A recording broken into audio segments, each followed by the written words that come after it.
தஞ்சை கீழ்வெண்மணிக்கு பிறகு தமிழகத்தில் நடந்த கொடூரமான சாதிய வன்கொடுமை, மேலவளவு துயரம், இந்த நாளில் மேலவளவு முருகேசன் உள்ளிட்ட தோழர்களுக்கு நான் அடிச்சுக்கிறேன் நிற்கிறேன். நீங்கள் இருக்கிற ஹைட் வைங்க, மூணப்பாடு தான் வச்சுருக்கீங்க. செல்ஃபி ஸ்டிக்கு சாதிய வன்கொடுமையால் கடுமையாக நீங்கள் வேலை பார்க்குறோமா, நானும் வேலை பார்க்கணும்ல. மிகவும் பின்தங்கிய நிலையில் உள்ள மேலவளவு கிராமத்தை அரசு சிறப்பு கவனம் செலுத்தி மேம்படுத்த வேண்டும் என்று ஏற்கனவே மாண்புமிகு முதலமைச்சர் அவர்களுக்கு கோரிக்கை மனு ஒன்றை விடுதலை சிறுத்தைகள் கட்சியின் சார்பில் வழங்கியிருக்கிறோம். வன்கொடுமை தடுப்புச் சட்டத்தின் கீழ் சாதிய வன்கொடுமையால் பாதிக்கப்பட்ட கிராமங்களை தத்தெடுத்து அந்த கிராமத்திற்கு தேவையான அடிப்படை வசதிகளை செய்து தர வேண்டும். அதற்கு சட்ட வரையறைகள் இடமளிக்கின்றன. இன்றும் அந்த கிராமத்திலே சுடுகாட்டு பாதை இல்லை என்பது கவலை இருக்கிறது. தொடர்ந்து முறையிட்டு வருகிறோம். இந்த கிராமத்தில் உள்ள எளிய மக்களுக்கு வீட்டு மனைப்பட்டா இல்லை. எனவே அந்த கிராமத்தை மேம்படுத்துவதற்கு அரசு சிறப்பு கவனம் செலுத்த வேண்டும் என்று விடுதலை சிறுத்தைகள் கட்சியின் சார்பில் வலியுறுத்துகிறோம். தமிழகம் தழுவிய அளவில் ஆங்காங்கே தலித்துகளுக்கு எதிரான வன்கொடுமைகள் நிகழ்கிற போது காவல்துறையினர் எதிர்த்தரப்பாரிடமும் மனு பெற்று பாதிக்கப்பட்ட மக்கள் மீதே வழக்கு பதிவு செய்வது என்பது இன்னும் தொடர்கிறது. இது அதிகார வர்க்கத்தின் கோரவஞ்சனை நடவடிக்கையாக உள்ளது. தலித் விரோத நடவடிக்கையாக உள்ளது. பாதிக்கப்பட்ட தலித்துகள் மீது வழக்கு தொடுப்பது என்பது வன்கொடுமை தடுப்புச் சட்டத்தின் கீழ் குற்றச் செயலாகும். தமிழ்நாடு அரசு, குறிப்பாக காவல்துறை, பாதிக்கப்பட்ட மக்கள் மீதே எதிர் வழக்கு தொடுக்கிற காவல்துறை அதிகாரிகள் மீது உரிய நடவடிக்கை எடுக்க வேண்டும் என்று விடுதலை சிறுத்தைகள் கட்சியின் சார்பில் வலியுறுத்துகிறோம். தமிழ்நாடு முழுவதும் அரசியல் கட்சிகளின் கொடிக்கம்பங்களை அகற்றுமாறு நீதித்துறை வழங்கியிருக்கிற தீர்ப்பு ஒரு ஜனநாயக படுகொலை. அரசியல் கட்சிகள் இதனை அமைதியாக வேடிக்கை பார்ப்பது அதிர்ச்சி அளிக்கிறது. அந்த தீர்ப்பை பயன்படுத்தி தமிழ்நாடு முழுவதும் காவல்துறை அதிகாரிகள், வருவாய்த்துறை அதிகாரிகள், நெடுஞ்சாலைத்துறை அதிகாரிகள் முதலில் விடுதலை சிறுத்தைகளின் கொடிக்கம்பங்களை இடிப்பதிலே ஆர்வம் காட்டுகிறார்கள். பல அரசியல் கட்சிகளின் கொடிக்கம்பங்கள் அப்படியே பாதுகாப்பாக இருக்கிற போது விடுதலை சிறுத்தைகளின் கொடிக்கம்பங்களை அகற்றுவதிலே அதிகாரிகள் முனைப்பாக செயல்படுவது உண்மையான கண்டனத்திற்குரியது. நீதிமன்றத்திலே முறையிட்டிருக்கிறோம். திமுக, காங்கிரஸ் போன்ற அரசியல் கட்சிகள் இந்த அரசியல் உரிமைகளை பாதுகாக்க முன்வர வேண்டும். பொது இடங்கள் எவ்வளவோ வர காரணங்களுக்காக ஆக்கிரமிப்பு செய்யப்பட்டிருக்கின்றன. அவற்றையெல்லாம் அப்புறப்படுத்துவதற்கு நீதித்துறையில் எந்த முனைப்பும் காட்டாத போது யாரோ ஒரு சிலர் தொடுக்கிற வழக்கை வைத்துக் கொண்டு இதுபோன்ற தீர்ப்புகளை அளிப்பது என்பது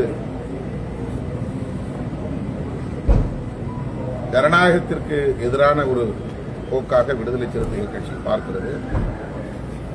இந்த தீர்ப்பு ஏற்புடையதல்ல. புதிய புதிய இயக்கங்கள், அரசியல் கட்சிகள் எதிர்காலத்திலும் தோன்றக்கூடும். அவர்களெல்லாம் தங்களின் இருப்பை வெளிப்படுத்துவதற்கு வேறு என்ன வழிமுறை இருக்கிறது என்கிற கேள்வி எழுகிறது. எனவே இந்த தீர்ப்பை விடுதலை சிறுத்தைகள் கட்சி ஏற்க மறுக்கிறது.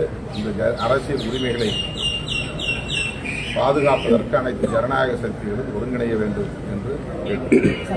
2026 ஒரு கட்சி தனிப்பெரும்பான்மையை ஆட்சி அமைக்க வாய்ப்பு இருக்கா இல்லை கூட்டணி ஆட்சி தான் சாத்தியமாகும்? ஏன்னா நேற்று தினம் எடப்பாடி பழனிசாமி என்ன சொல்றாருன்னா அதிமுக தனிப்பெரும்பான்மையோட ஆட்சி அமைக்கும் அப்படின்னு சொல்லி வார்த்தை சொல்றாரு. பாஜக மட்டும்தான் கூட்டணி ஆட்சின்னு சொல்லிட்டு தான் நீங்கள் சொன்னீங்க. இப்போ ஒரு தனியாக இப்போ ஒரு புதுசாக அவர் வந்து தனிப்பெரும்பான்மை ஆட்சி அமைக்கணும்னு சொல்லிட்டு இருக்காரு. அது எப்படி சார் சாத்தியமாக இருக்குமா?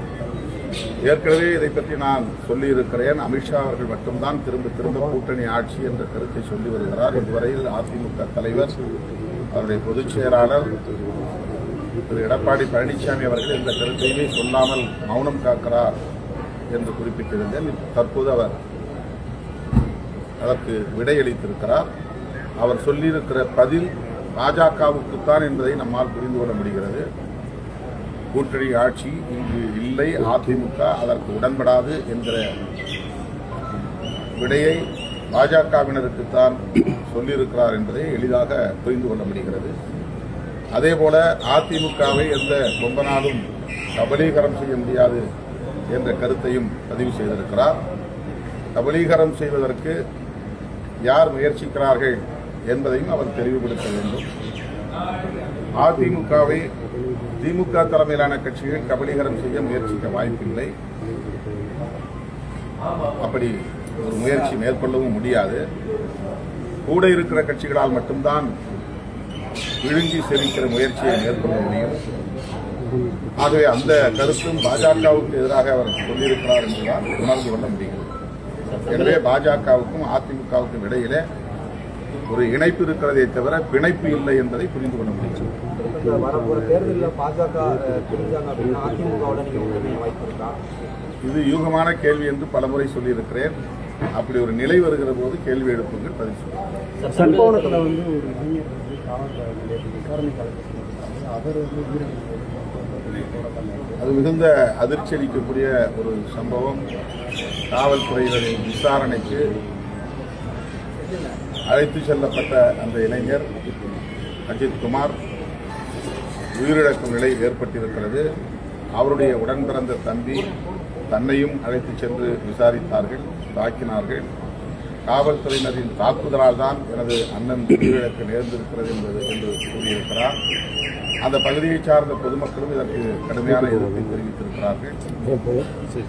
அதிகாரிகள், அதாவது சம்பந்தப்பட்டவர்கள் இடைநீக்கம் செய்யப்பட்டிருப்பது சற்று ஆறுதலை அளிக்கிறது. அதே வேளையில் அவர்கள் மீது உரிய சட்டப்படி நடவடிக்கை எடுக்க வேண்டும், கடும் நடவடிக்கை எடுக்க வேண்டும். புலன் விசாரணையில் இப்படி உயிரிழப்பு நேர்வதை தடுப்பதற்கு தமிழ்நாடு அரசு காவல்துறையினருக்குரிய வழிகாட்டுதல்களை தர வேண்டும். எந்த காரணத்தை முன்னிட்டும் கஸ்டோடியல் டெத் என்பது நிகழக்கூடாது. அதை அடுத்தடுத்து சம்பவங்கள் நிகழ்கிற போது நாம் சுட்டிக்காட்டி வருகிறோம். ஆனால் இது தொடர்கதையாக நீடிக்கிறது. கவலை சார், திருமாவளவனுக்கு திடீர்னு அன்புமணி மீது என்ன பாசம் அப்படின்னு சொல்லிட்டு நேற்று கேட்டிருக்காங்க. அவர் அன்புமணியை கேட்டிருக்காங்க, திடீர்னு எங்கள் மீது என்ன பாசம் அப்படின்னு. அவர் வந்து அவங்க அப்பா மீது என்ன கேட்டிருக்காங்க, திருமாவளவனுக்கு என்ன பாசம் அப்படின்னு சொல்லி கேட்டிருக்காங்க.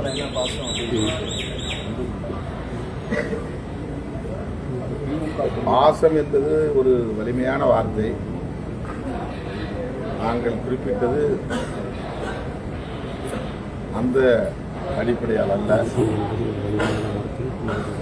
தந்தை மகனுக்கு இடையிலே ஏற்படுகிற இடைவெளி பெரிதாகிவிடக் கூடாது என்கிற அடிப்படையில் சொல்லப்பட்ட ஒரு பொறுப்பான வார்த்தை. தந்தைக்கு இருக்கிற அனுபவத்தை அல்லது அவருக்கு இருக்கிற ஆளுமையை திரு அன்புமணி அவர்கள் பயன்படுத்திக் கொள்ள வேண்டும் என்று சொன்னேனே தவிர வேறு எந்த நோக்கத்திலும் நான் கேட்கவில்லை. அந்த கட்சி எப்படியாவது போகட்டும் என்று நான் அந்த கட்சியும் இங்கே எளிய மக்களுக்காக போராடுகிற கட்சி என்று நம்புவதால் அவர்களுக்கு இடையிலான இடைவெளி ஏற்பட்டுவிடக்கூடாது. அந்த இடைவெளியை பயன்படுத்தி பாசிச சக்திகள் உள்ளே நுழைத்துவிடக்கூடாது. சனாதன பாசிஸ்டுகள் அதை தங்களுக்கு சாதகமாக பயன்படுத்திக் கொள்ள முயற்சிக்கிறார்கள். எச்சரிக்கையாக இருங்கள். யாரோ சொல்லுவதை கேட்பதை விட தந்தை சொல்லுவதை கேளுங்கள் என்று ஒரு பொறுப்பான வார்த்தையாகத்தான் அதை குறிப்பிட்டதை தவிர வினைப்பான வார்த்தையாக சொல்லுங்கள்.